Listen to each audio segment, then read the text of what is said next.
સગડી ઉપર તમારે એલ્યુમિનિયમ, તાંબુ, પિત્તળ, નોનસ્ટિક કોઈ પણ મેટલ હોય, તળિયું સીધું જરૂરી છે. સગડી કોઈ પણ હોય ને અહીંયા તળિયું તો તમારે સીધું જોઈએ. તમારા એલ્યુમિનિયમ, તાંબુ, પિત્તળ, નોનસ્ટિક કોઈ પણ તમારે કુકર, તપેલી, બાઉલ, કડાઈ બધું તમારે આ રીતે તમારે મૂકી દેવાનું છે. રોટલા કરવા માટે તમારે આ એક રીંગ હારે આવે છે. આ રીંગ તમારે મૂકી દેવાની છે. આની ઉપર તમે તાવડી કે લોઢી તમારે કોઈ પણ વસ્તુ તમે મૂકીને રોટલા, ભાખરી કે લોઢી મૂકીને થેપલા પુડલા તમે કરી શકશો. 1 કે 1.5 મિનિટમાં તમારી આખી તાવડી તપી જશે. બરોબર. ઈ સિવાય એક આ ગ્રીલ આવે છે, સ્ટીલની, એ સગડીની સાથે જ આવે છે. આ ગ્રીલ મૂક્યા પછી આની ઉપર તમારે રીંગણા શેકવા હોય, મકાઈના ડોડા શેકવા હોય, પાપડ શેકવો હોય, બ્રેડ, પીઝા કોઈ પણ વસ્તુ શેકવું હોય ત્યારે તમારે આ સગડીનો ઉપયોગ, આ જાળીનો ઉપયોગ કરવાનો છે. અથવા તમારે ફુલકા રોટલી કરવી હોય તો આની ઉપર તમારે હેન્ડલવાળી તાવડી કે લોઢી મૂકીને 2 વખત રોટલીના પડ શેકાઈ જાય એટલે તમારે ચીપીએથી રોટલીને સીધી તમે આની પર મૂકશો એટલે આની પર ફુલકા રોટલી થઈ જશે. રહી વાત ક્વોલિટીની, તો આ સગડી શરૂ છે. રસોઈ તમે કરતા હોય, ચા, દૂધ, કોફી કે કોઈ પણ વસ્તુ ઉભરાય તો આ સગડીને કાંઈ થશે નહીં. આ કાચની ક્વોલિટી તમે એકદમ હેવી છે. પ્લસ બીજું કે આ સગડી આખી ભીની છે.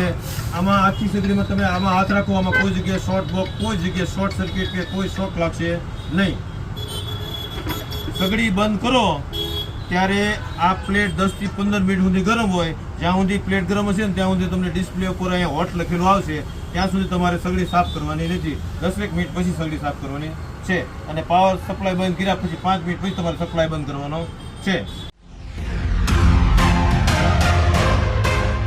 આ સગડી કઈ રીતે વાપરી એનો ડેમો છે.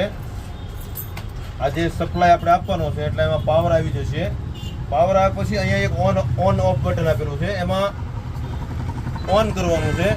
ઓન પછી આપણે જે સૂપ છે ને, સૂપ લખેલું છે એ ફંક્શન સિલેક્ટ કરવાનું છે એટલે સગડી આ સ્ટાર્ટ થઈ જશે. બરાબર.